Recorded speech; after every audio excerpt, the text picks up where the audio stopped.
The soul of We Free Kings is glorious. It is music to uplift any downtrodden pilgrim as much today as it did back in the early 60s. With that being said, today's episode, we get to talk about Roland Kirk, We Free Kings. It was recorded on Mercury Record in 1961. What I want to do, y'all, is start with a little bit of a video clip just to kind of put who Roland Kirk is into perspective before we even get into the dialogue. So I'm going to roll that clip right now. This is from YouTube, him playing, I believe this was like 1971. It is a black and white clip, but I think we'll enjoy it. So I'm going to roll that right now.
Yeah, Man, that's great.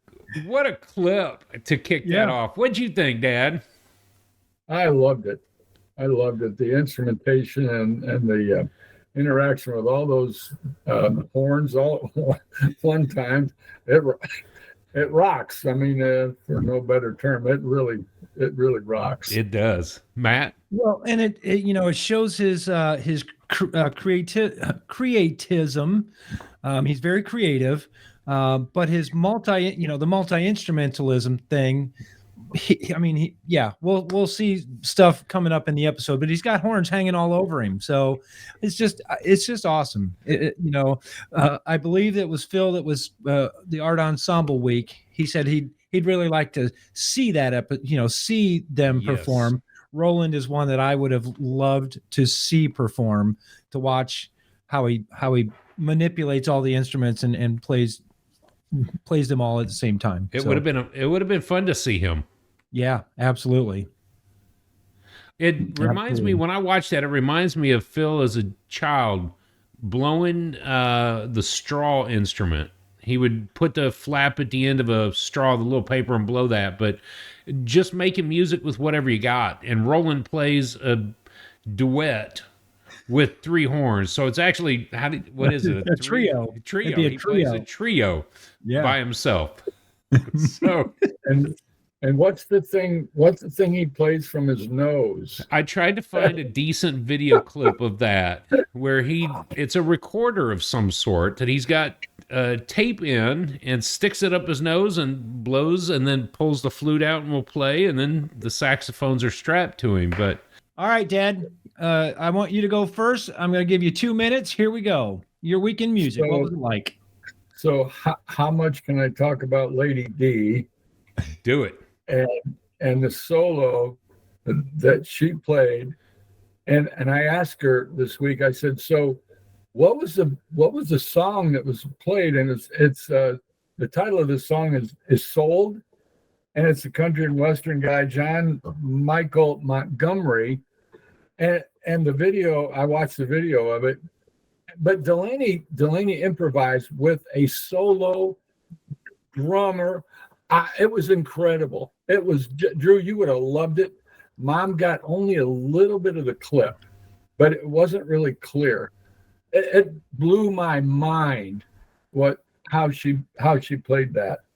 And then I got to tell you, my week in music, because Saturday night I went to my 60th high school reunion. Yes. And my friend Jim Nartker was there, and he rocked for 17 years. played guitar, and did his own little singing. But when we were in high school, he had a little combo with another guy by the name of Daryl, and I happened to had a set of drums, and I tried to keep up with him. It was so cool to have a conversation with him. And by the way, I sent him to the unconnoisseur.com. Yes. And I'm only hoping that he finds it. So he'll weekend find music, it. my weekend music, just especially Friday night. Whoa, wow. Yeah. Well, and here's the good news. Drew made a new QR code that we'll make sure that you get. That when you send your friends to the Unconnoisseur, it's really cool because it's got the Unconnoisseur logo right in the middle, and then the QR code is around it. So I will make sure that you get the QR code.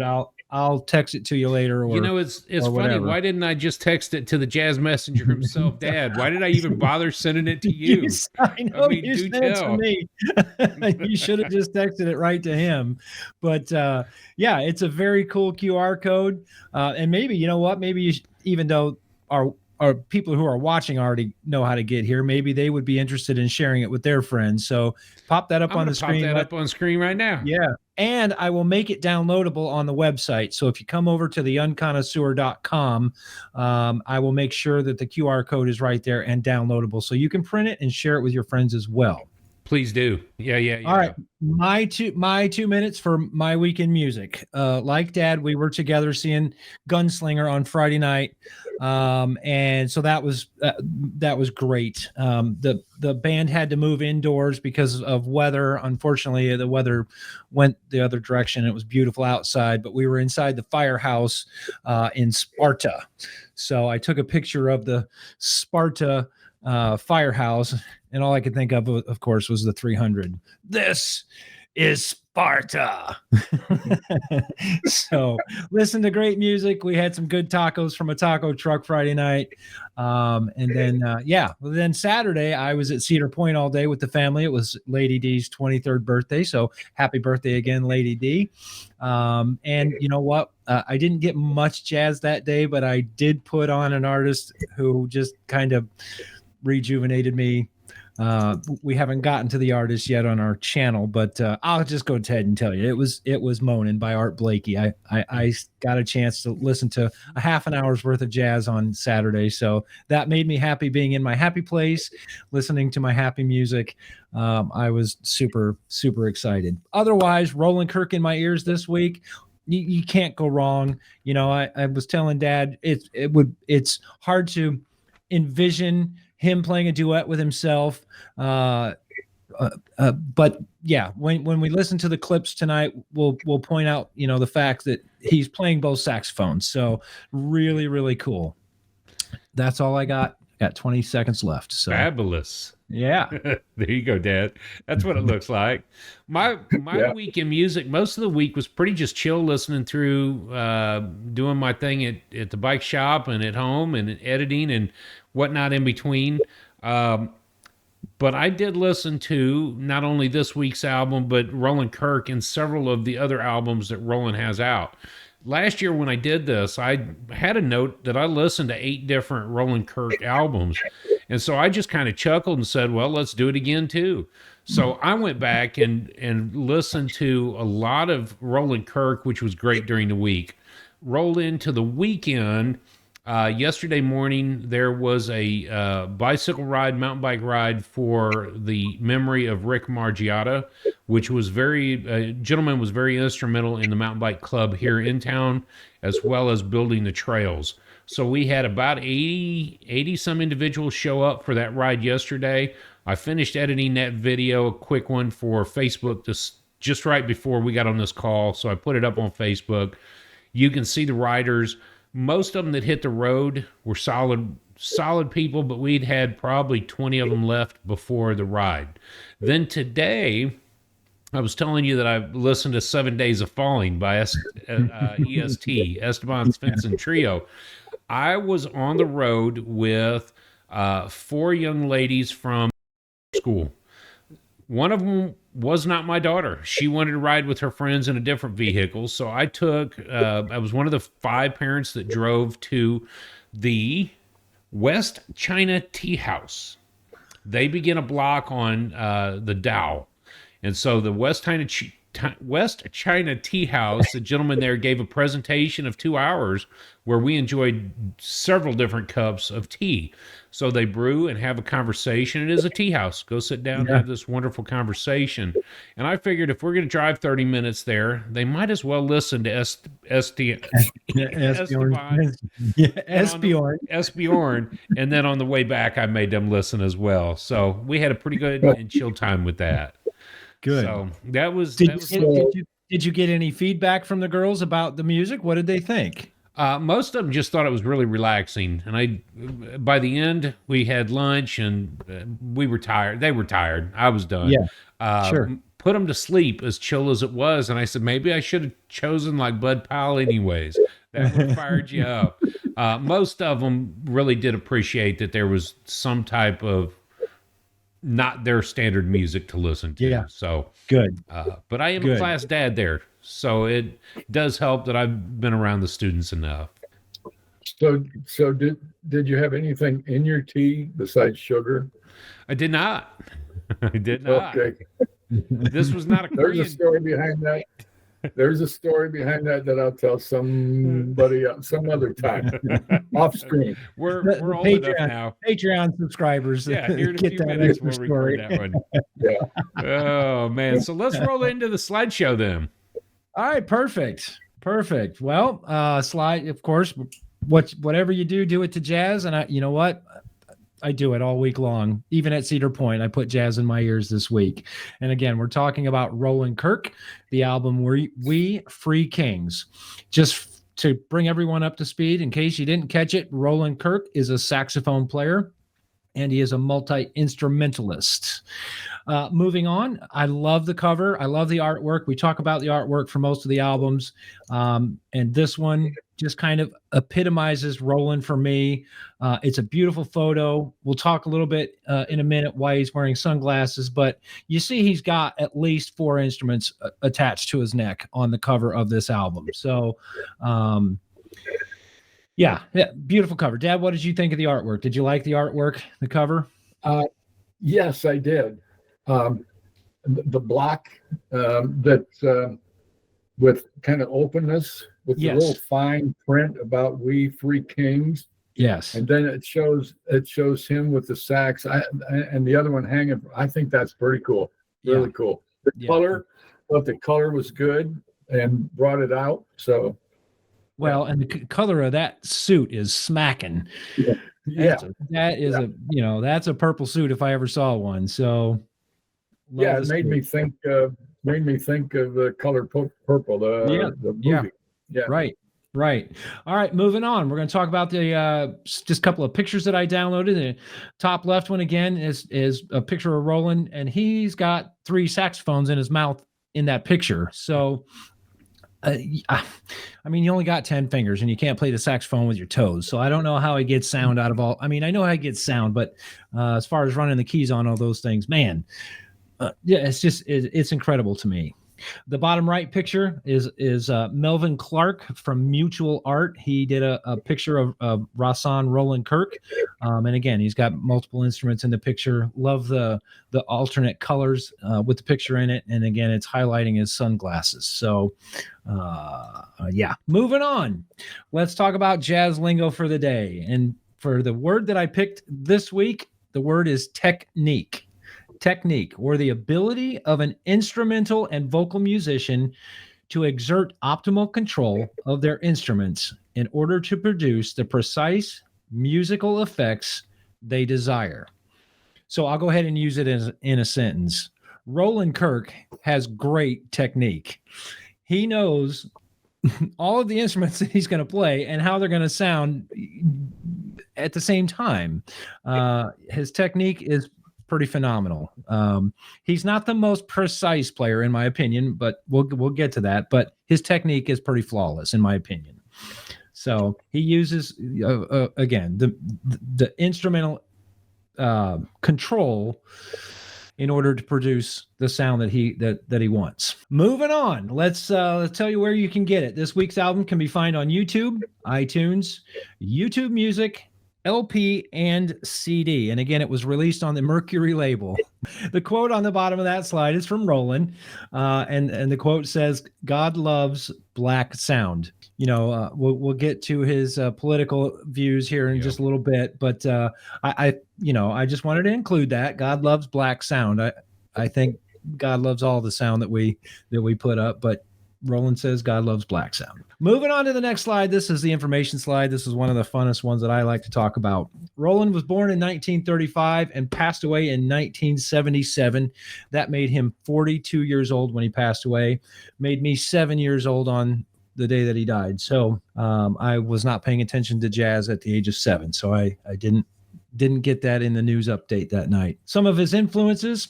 The one that I found, Hank Crawford, who was also a saxophone player, Mr. Quincy Jones, who we have not covered on our journey yet so far, and I'm hoping that something by Quincy there, or Quincy comes up a little later in the journey. I don't know if he will or not, but man, if you haven't checked out any music by Quincy Jones, definitely check out Quincy.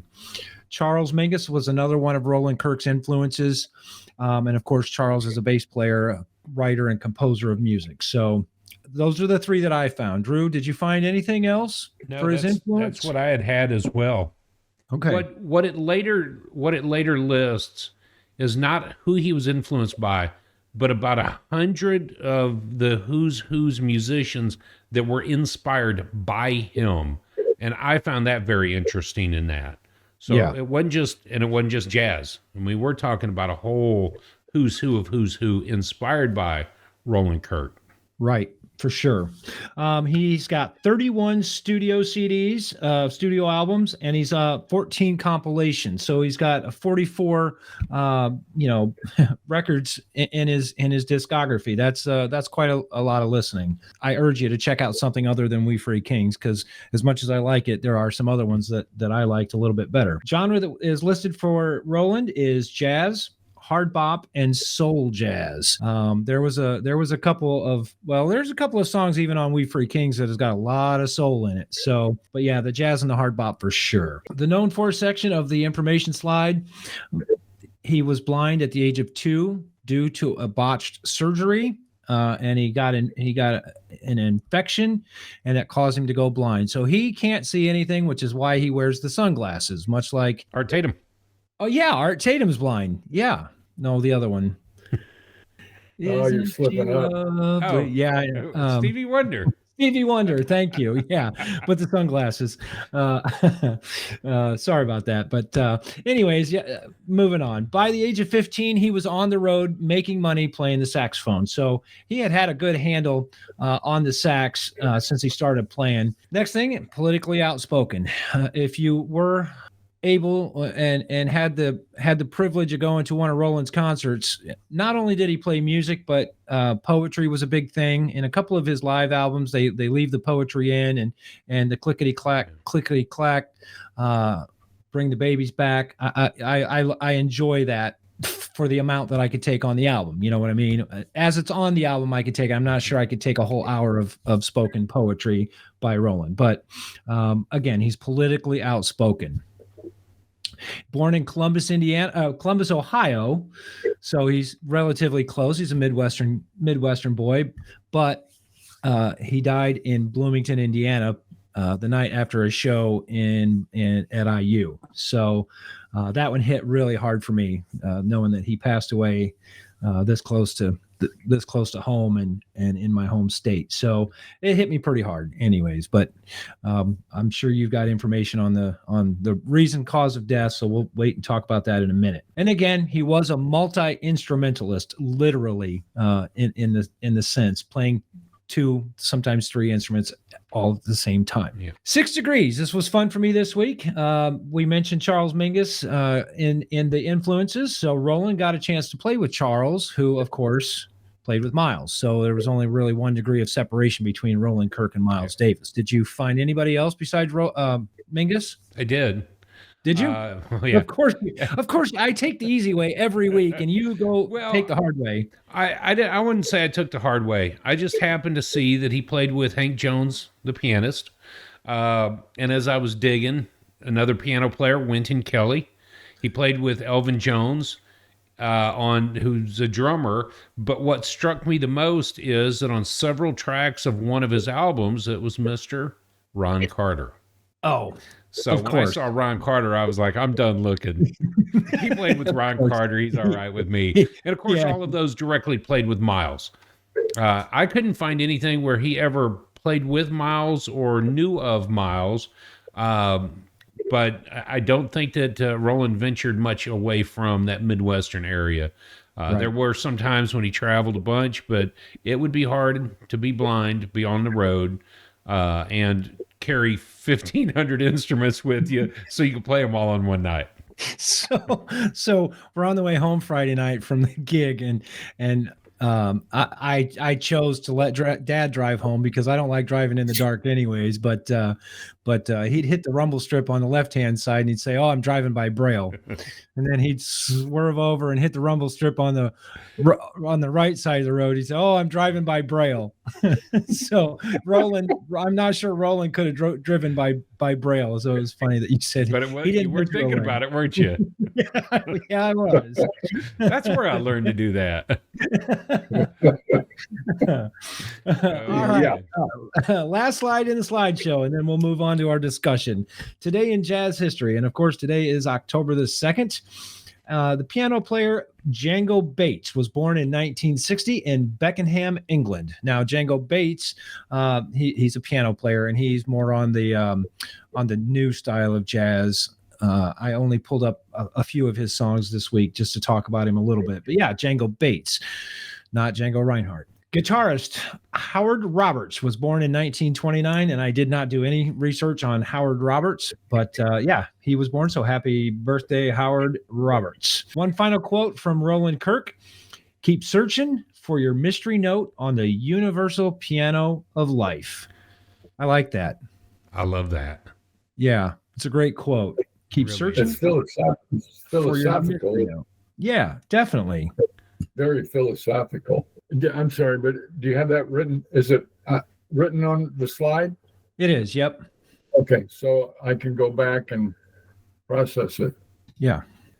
This doesn't actually wrap up the slideshow, Matt, because I always drop one extra slide in. Okay. That you don't see, that I get to see. Jazz and history. 1961. We covered this just 2 weeks ago with Oliver Nelson and the Blues and the Abstract Truth. What happened in 1961? So I wanted to find some more stuff. You guys ready for the history in 1961? Do it. Let's go. John F. Kennedy is sworn in as the 35th president. Six Flags Over Texas theme park officially opens. And I thought that was kind of fitting, being that you were just at Cedar Point this weekend. Yeah. Now, Barbie gets a boyfriend. Ken is introduced into the United States. The Civil Rights Movement and the Freedom Riders takes place in 1961. Of course, I mentioned Gagarin's point of view last week or 2 weeks ago, but U.S. and the USSR put men into space, and then December 11th of 1961, America gets involved in the Vietnam War officially. So that was 1961 on top of what we talked about a couple of weeks ago with Blues and the Abstract Truth. Yes, for so sure. That wraps up that jazz and history. So Gagarin, of course, was the Russian astronaut. Yes. He may have a different point of view than some of us, some other people. He may very well. Here, get ready. Gagarin's point of view coming up. Oh, that'll be. Anyways, all right. Let's move into Roland Kirk. Dad, hey, what did you just give us an overall impression? What did you think of Roland Kirk? Well, many of his pieces I could listen to, and I greatly appreciate his skill level, his virtuosity, the playing double like he was playing a duet. Is very impressive, extremely impressive. And the little thing, whatever that is that he blows through his nose. It blew me away, so to speak. And then and I don't know how to exactly to say, but it was like he was huffing and he used his voice and the nasal stuff that blended very well with the music. So I was very impressed. And there are some things that I would go back and listen to. Good. I listened to the album quite a number of times. Good. So I'm did you have a clip that you wanted to hear? Yes, I did. In fact, there were a couple of them that really impressed me. No, you only get one. Oh, come on. I was just going to say, one, dog, one. Well, it's kind of, so you did it. The song You Did It. Just the first 40, 50 seconds or so. Okay. So you got that? I do. Of course, if you're still looking, the Sack Full of Soul. The Sack Full of Soul was cool. Stop it. You get one. Stop. You get all right. So here we go. The first 30, 45 seconds 45 of seconds. You Did It. You Did It. You Did It. Yeah.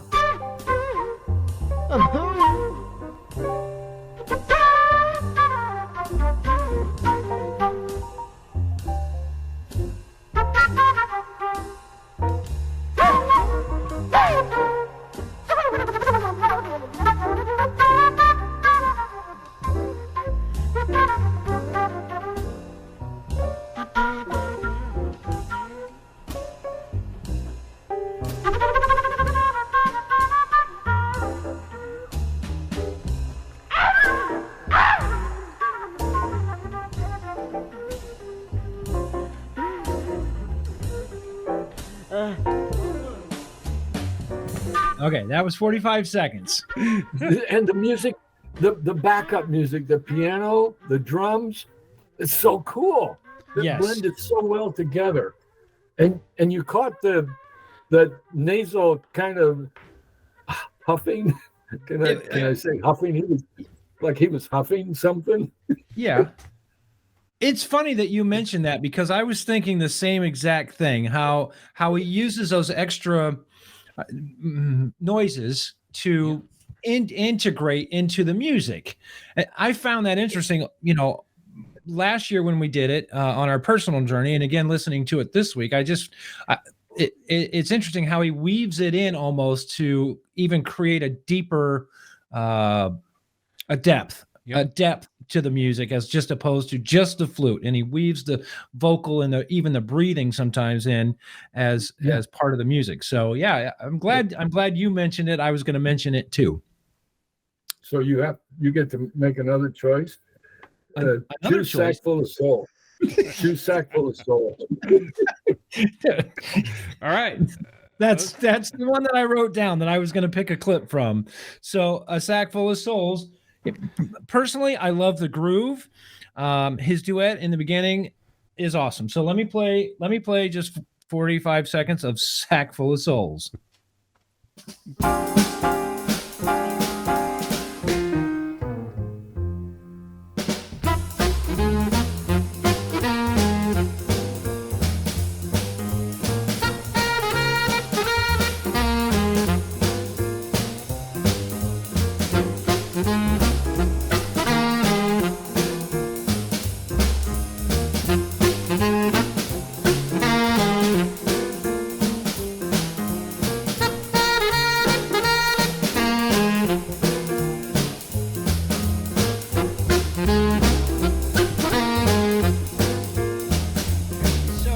Sounds like two saxophones, but he's playing both of them at the same time. And even though he plays the same notes on two saxophones, you can still hear the difference in tone between the two saxophones. And then he actually goes into a duet where he plays, of course, harmonies on each one of those saxophones later in the song. But I found the groove in that song, of course, it's a bluesy feel song, the 12-bar blues, dun dun dun dun dun dun dun dun dun. So I like the groove in that song myself. What about you, Drew? I actually had written down "We Free Kings," which is the title track here, from about open to about 50 seconds. And at 50 seconds, he starts 45 seconds in, he moves from the saxophones to his flute. And so you get this experience when you're listening to it with good headphones on.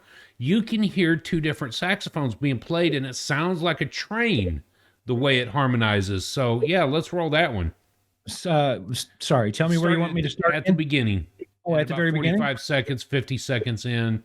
The opening is a little chill and slow, but then it will build into it.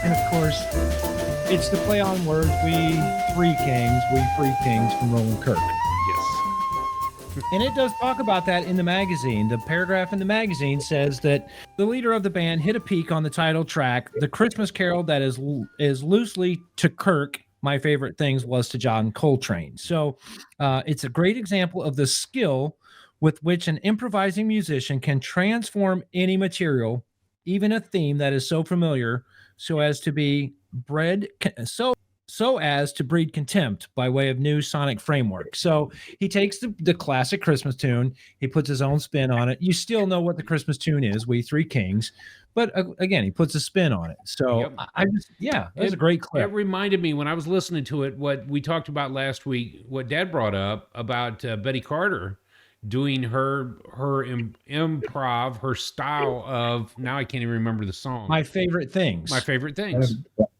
Yeah, that was her style on that. So he spins this to his version. And I want to actually take that time because I edited over the weekend, but the Betty Carter one.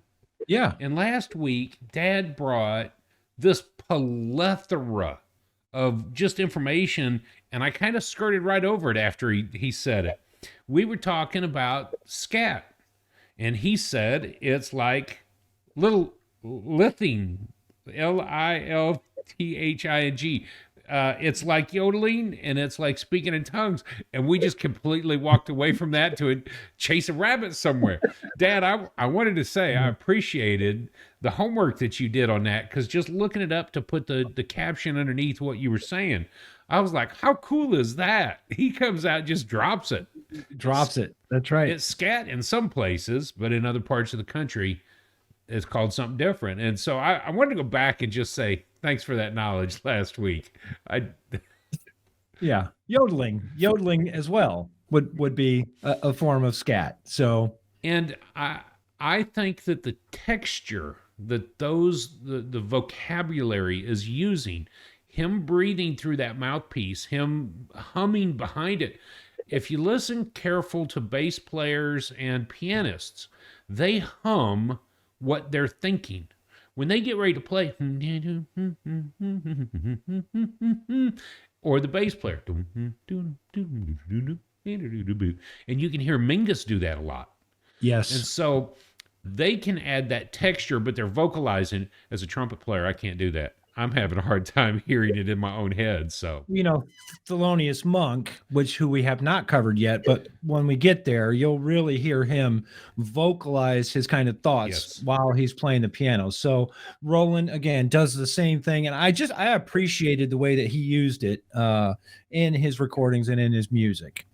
I want to put up, if I can find these before this episode comes out, he plays the Stritch and the Manzello. Those are all part of saxophone families that have been specifically modified for him. So these saxophones, I want to put that up there because when you begin to picture something different, what is he playing? He's thinking through multiple different instruments, not only the flute, which is on a necklace, or the recorder that he plays with his nose, but the multiple saxophones for the multiple sounds. So that's another layer. Imagine three saxophones at a time, and you're humming to yourself. How much music? I'm a one note player. My trumpet has one note at a time, and he just thinks I want to play five notes at a time, just like a piano player would. I'll hum one, I'll play three saxophone parts, and I'll put a recorder up my nose and play a different one. So how in the world do you think like that?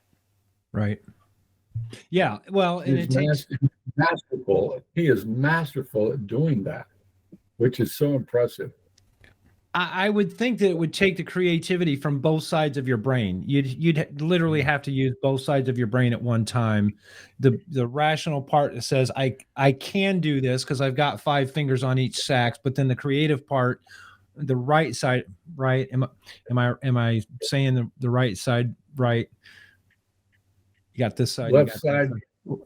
Left side is rational. Right side is the emotive, kind of more. So I said it right.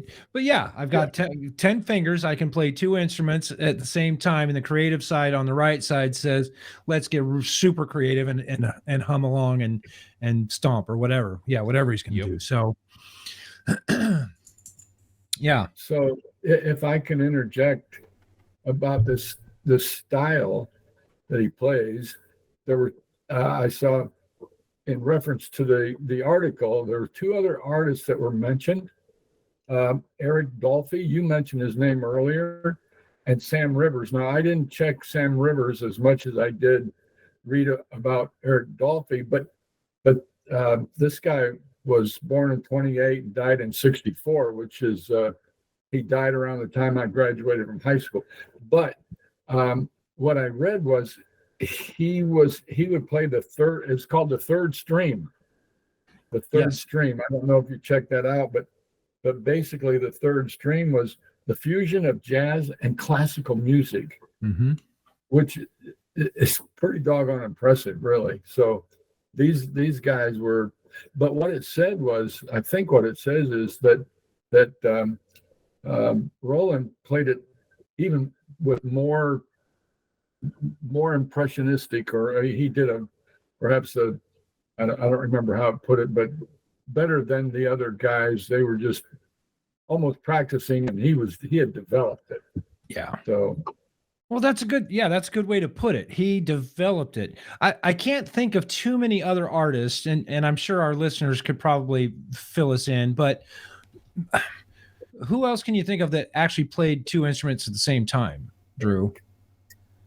Two at the same time? Yeah. Did Dizzy ever play two trumpets at the same? I don't think Dizzy ever did. Come on, baby. Come on. I'm gonna hold my book up. I'm just gonna. I know somebody could play two at a time.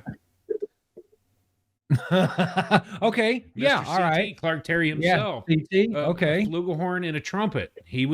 That was his showmanship. He could play two at a time. Okay. Daddle diddle daddle doodle doodle, baby. But for the most part, I was in my brain today. I was thinking, Coltrane's got a great sound. You know it's Coltrane when he's playing. You can feel that it's Coltrane. You can feel his what he's feeling as he's playing. But I'm not sure Coltrane could pull off two saxes at the same time. No. Miles, it's Miles when he's playing. He can barely squeak. Right? Well, I was gonna say he played two instruments, a trumpet and a harmon mute. I was gonna say he could barely squeak out the notes on one trumpet. Well, I'm not sure, let alone two, but that's for a later discussion. But oh, Miles. I know, I'm sorry. But it puts Roland a notch above in my book, even because he's got that the creativeness right there. So. I wonder how much of that has to do with his environment, being blind, and it's not like you get to go catch a ball or play football with your mates or baseball, basketball. You're not doing some of those other things, and coming up in the years that he did, it's not exactly like you're turning on a bunch of television to watch it. So I wonder if some of that wasn't, here's what I get to do. Did it impact him? Did Betty Carter's childhood impact her in the way it did? And so, yeah, what did Rashawn Roland Kirk, what did he come through to get to play 3 saxes at a time? Yeah. Let me read this paragraph from the wiki page real quick, because we did talk about how politically outspoken he was. So the paragraph says Kirk was politically outspoken during his concerts. Between songs, he would often talk about topical issues, including African American history and the civil rights movement. His monologues were often laced with satire and absurdist humor.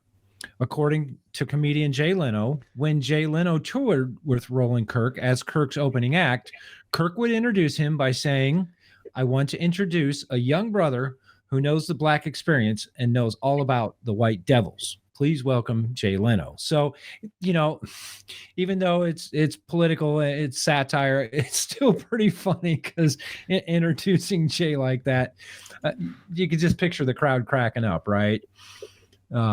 But yeah, he is politically outspoken on some of the live recordings that you did. Again, he's got his poetry and he talks politically in some of them. So, And that's what deemed. And I was thinking about this. This is why I was smiling during the quote. God loves the black sound. He preferred to call it not jazz, but black classical music. And I think that's so true. How do you identify? So tell me what is jazz without telling me what jazz is.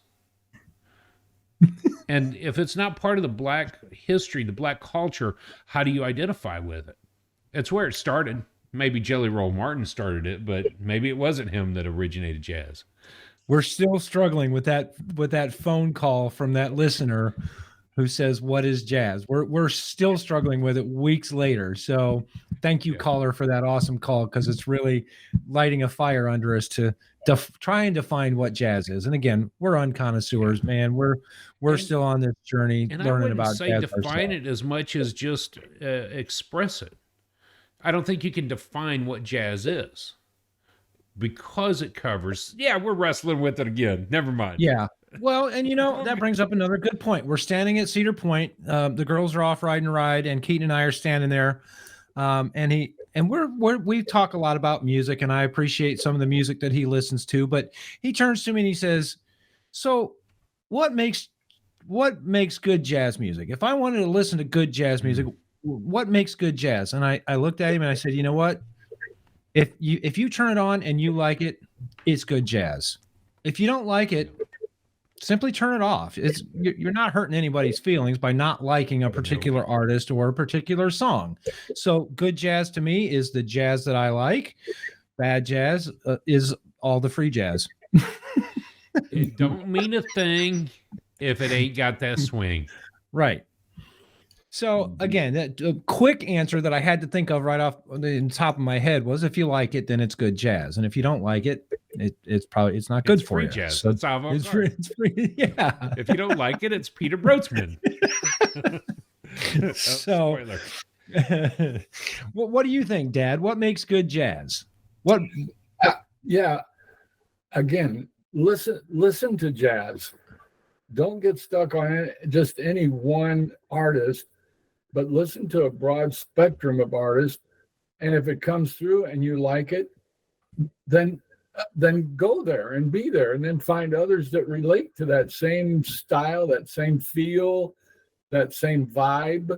So it really is hard to define it, because you got to listen to it in order to understand it. So listen to the jazz and find your niche, your style. What's the quote, Matt, from Winton? Yeah. Well, from Winton, Yeah. you got to know there. You got to go there to know there. So go listen to jazz so that you can know about jazz. Right on. But the quote from Louis Armstrong, which one's that? If I have to tell you, you'll never understand. So again, okay, both of those quotes go pretty much hand in hand, because Yeah. if you go there and listen to it, you'll understand it. And if you have to explain it to someone, they won't get it. And Roland to me is good jazz. I'm ready to go ahead and rate the album. I will say this: in 1999 on the list for for Jazzwise Magazine's top 100 albums in 99. He was number 41 with the album Rip, Rig, and Panic. In 06, he dropped all the way down to 73 for that same album, Rip, Rig, and Panic. Excuse me. In the 2022 list, the one that we're using, counting down from the top 100, he made number 64 this week. So he kind of fluctuated in the lower 50s. Then he went up to the mid 70s, and now he's back down to the mid 60s. So he's got a place definitely in jazz, but he's not the worst, and he's not in the top 25 ever. But I liked it, so I'm going to continue to listen to Roland Kirk after we're done. So, and I'll just tell you, I'll go ahead and rate this album. My rating this week. Are you ready to rate, Drew? Let's do it. Okay, my rating this week for Roland Kirk, We Free Kings, 8.5. I liked it enough to where I have gone back to it since our personal journey a year ago, and again having it in my ears again this week. I wouldn't change my score this week. 8.5 is where I'm going to stay. Dad? I'm with you. 8.5.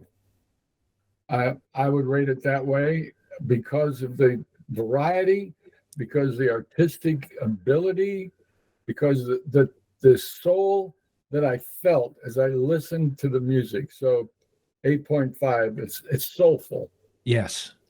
And expressive. So yeah, 8.5. It's a great score. I've still got so much more to talk about Roland Kirk. You said soulful. He's listed as soul jazz. Yeah. And it's a barrier. So soulful. I gave this album a 9.5.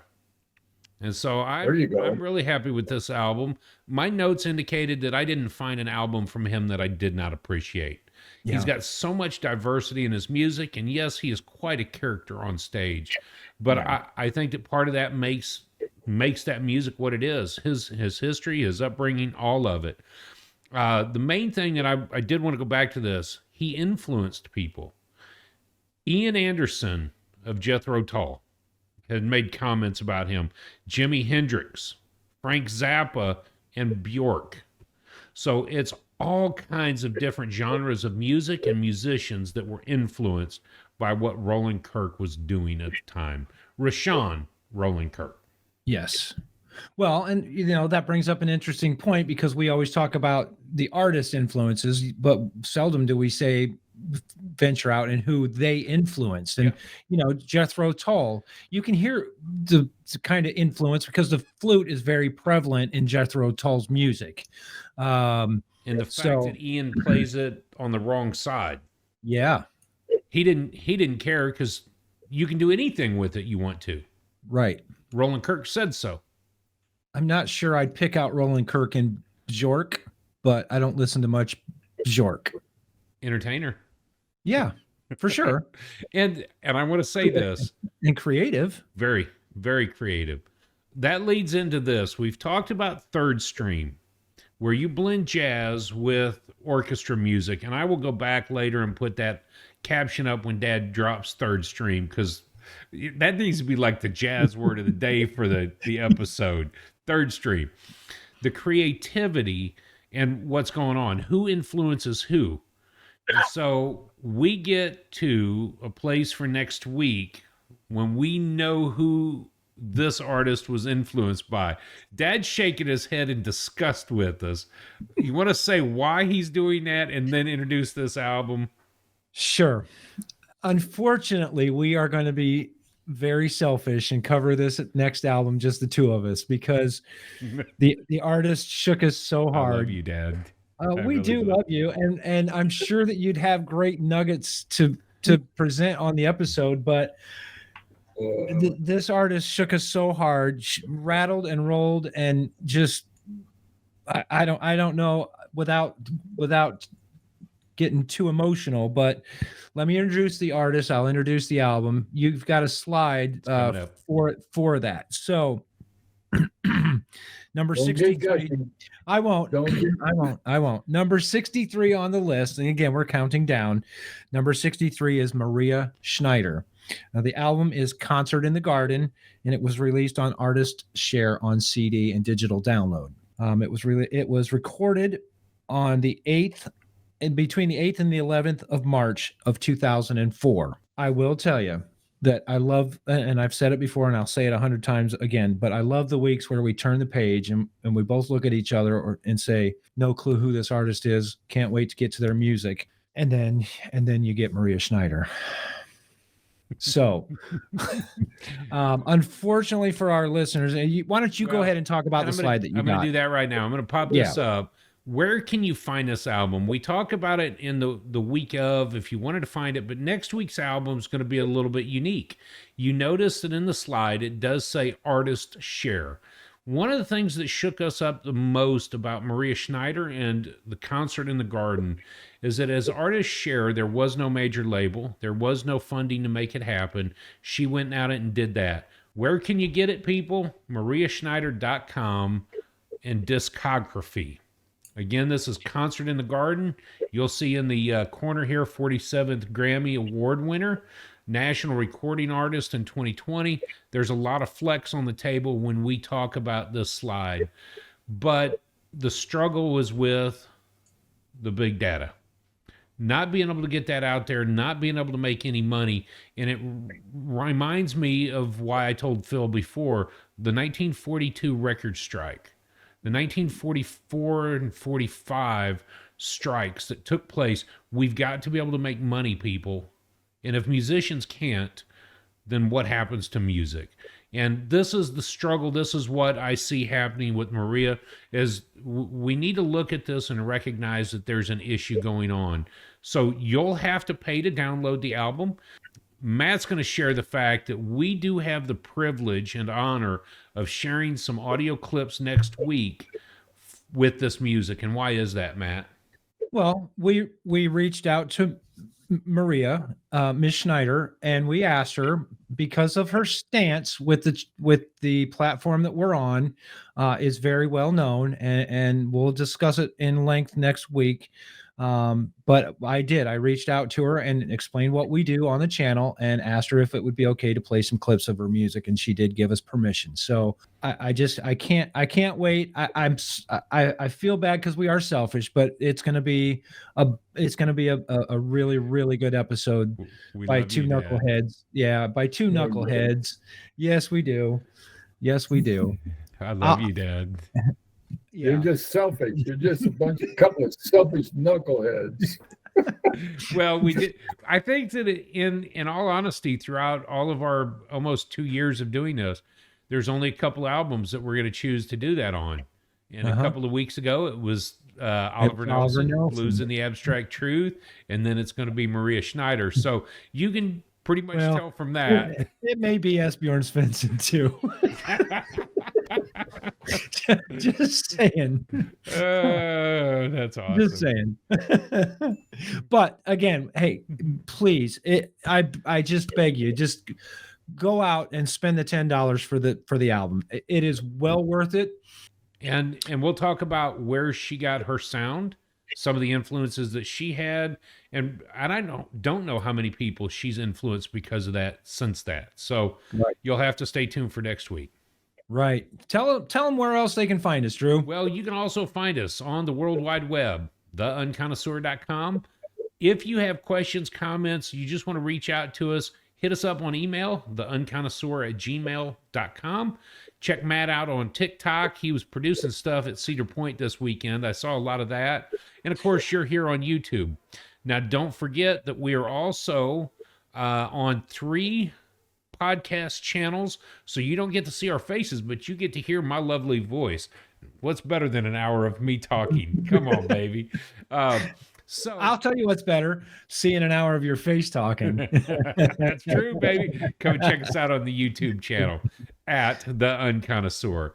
Right. We'll have QR codes pushed out there so you can come and find us directly from your other channels, but please do so. And we do have a merch store available on our website as well, in case you want to get a Christmas gift, a coffee mug or a T-shirt or a hat with the Unconnoisseur logo. I'll even let you pick the logo. We got a trumpet logo, we got a sax, we got a piano, we got music notes. So yeah, come check out the merch store. We're not making a lot of money on the merch, so if you like the merch, buy a T-shirt or something. So, any final thoughts? Go yeah, ahead, sorry. I have one last final thought. No way. Matt will receive this week, and I had to do some digging. I had to go to Yeti headquarters down in downtown Austin for it. I kept calling all the stores looking for Michigan Blue. Does anybody have Michigan Blue? Michigan Blue, Michigan Blue. And of course, No. the day that it came, the day that I finally figured out what was going on, they said, well, why Michigan Blue? We went ahead and found an Ohio State Red instead. Ohio State Red. Oh, right. So see. we'll get that over to Matt.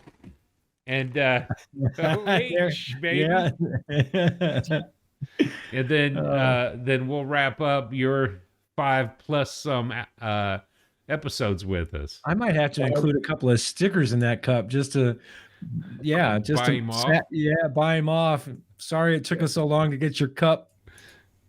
It's about time. After 7 or 8 episodes, finally did it. How many bricks did you move? Several. You knuckleheads. All right. Hey, thanks for joining us, you guys, this week. Let us know if you got comments about Roland Kirk that we missed. Please leave a comment on the video. Yeah. And come back next week for a banging episode. This is going to be a good one, guys. Cheers, everybody. Cheers. See y'all.